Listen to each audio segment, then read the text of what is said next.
Hi Beats, it's EKG. Welcome to my YouTube channel. Today I will be talking all about poetry. I will be giving you 5 tips to help you understand poetry. I always get asked by so many people who are slightly intimidated by poetry where to start. So we'll just be talking all about that today. My apologies if you hear the wind outside. It's going crazy, but we'll just get right into the video.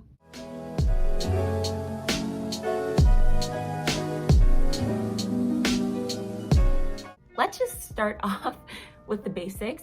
What is poetry? This topic, this question is highly debated. I highly suggest that you watch a video. I'll have it linked. It's a TED Talk about just pondering what is poetry.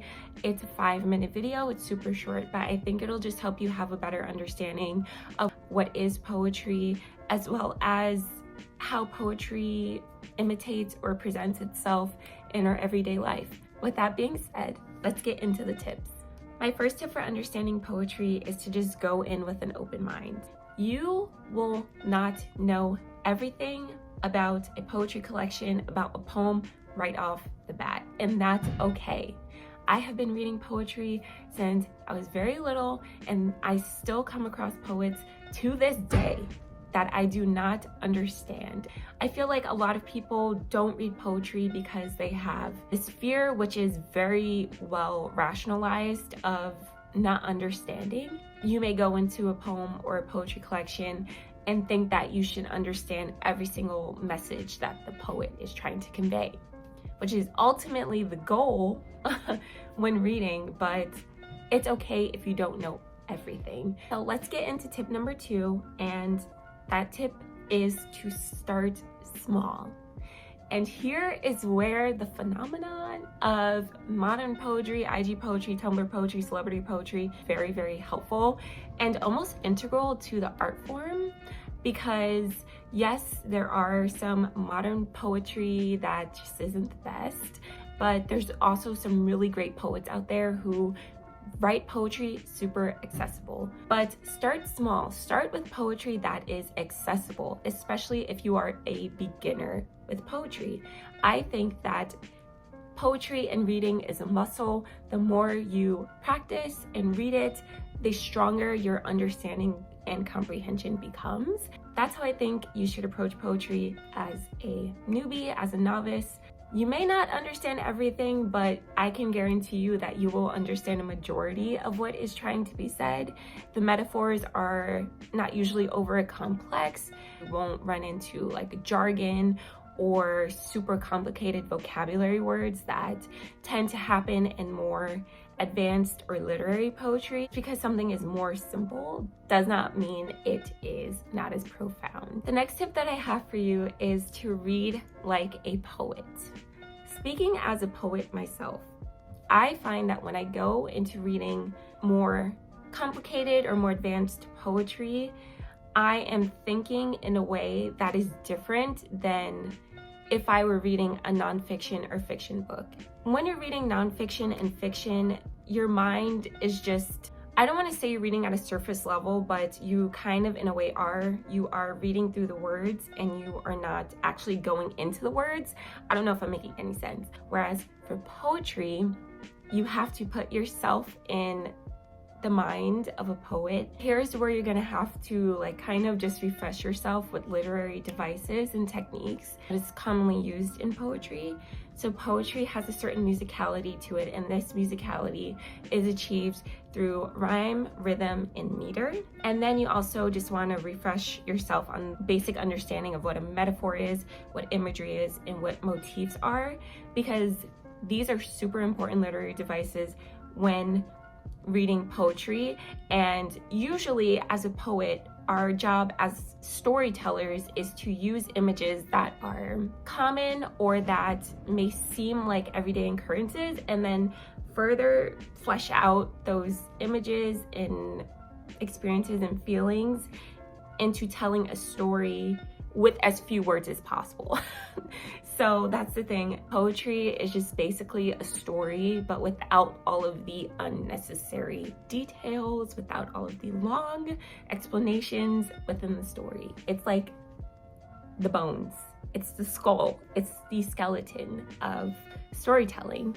And the flowery language and the use of language is the meat and the muscle and the tendons that set it in motion, set the story in motion. And to start looking for those devices within the poem and see how they are aiding the story that's being told. Do this is just to pay attention to who's speaking in the poem, what they're talking about, and the emotions that you get while reading the poem. If you aren't a poet, it's okay. I think doing the first two tips will help you get into the mindset of what to look for while reading poetry in order to further understand it. So my next tip, once you start reading like a poet, then we're gonna get into reading actively while you're reading poetry.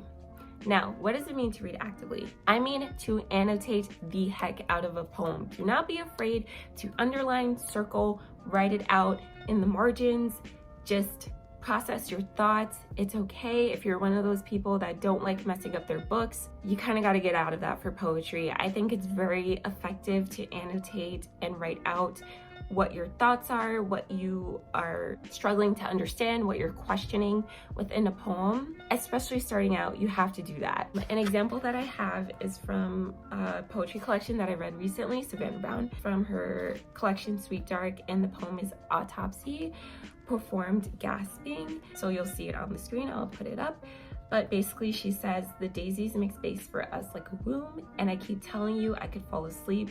What that means is I feel safe enough to lie belly up. What that means is this is unusual. And as you can see, I just said connecting two ideas and realizing how strange it is, but making sense of it equals poetry. Boom. That's just what I was thinking. I thought that stanza and those lines were a good example of using images to connect unusual things but make sense of them in a way. So my last and final tip for you is to read intentionally. Now, this may seem kind of like obvious, but I want you to sit and be with the poem, okay? I feel like a lot of times, especially if you're used to reading like fiction and nonfiction, we read at a certain pace, and when we get into that rhythm, it's like we could fly through pages.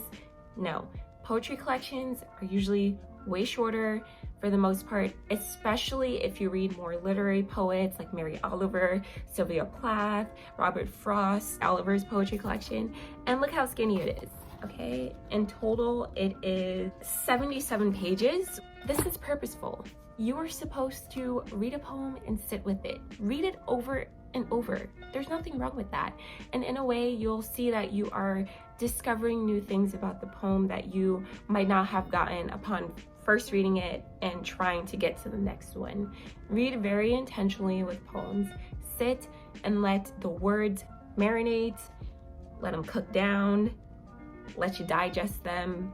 And especially with building upon these tips, I think that will really help you understand poetry, especially if there are lines that you are just in love with and you highlight and underline and annotate them, and then you just keep going back to them. And in a way, you'll see that poetry is discovering. It is a verb. It is actively going forward and actively going in. Guys, I sound like I'm making like no sense when I'm talking, but if you or like the people out there who have read a lot of poetry and you just so happen to be reading this video, you'll know exactly what I mean. And to me, that's what's beautiful about poetry, is you can really always take so much from it every single time you read it. Another tip within the read intentionally tip is obviously do not read poetry that you do not like. I tend to appreciate more free verse poems. I like poems that have like lyricism to them, but I'm not a fan of overly rhymey poems. Some people love poetry like that. Some people love narrative poems that tell stories. Some people love odes and songs and sonnets. I just personally tend to read more free verse poetry. So as you read more poetry collections, you'll know which types of poems you like to read, and then you can discover your favorite poets that way by tapping into those specific subsets of poetry, subdivisions of poetry.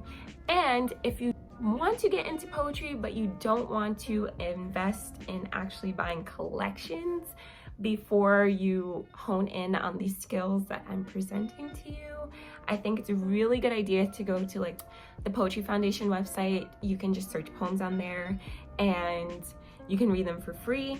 They're online, and sometimes these poems are like more academic poems that are taught in school, and then you can find other people analyzing them and then just cross-reference what you got from the poem. Don't forget to have fun with poetry. People tend to view poetry as a super serious, like I was saying before, super serious, very pretentious genre of literature, and I disagree with that wholeheartedly. I think poetry is accessible for everyone, especially those willing and eager to make an effort to understand it, and I think it is one of the most rewarding genres of literature. I don't know, I could be a little biased, but I just feel as though everyone should really give poetry a chance. These are just very simple tips, or overwhelm you with super literary terms and analysis and blah blah blah blah blah, because I don't think that's necessary for the average reader who just wants to sit with the poetry collection and get lost in it. And yeah, that's it. Thank you guys so much for watching. If you enjoyed these tips, let me know in the comments down below if you have any other tips that you would add to my short little list. You can follow me on Instagram at EKGWriting, and don't forget to subscribe and like the video. And yeah, I'll catch you all in the next one. Bye. And I was like, yo.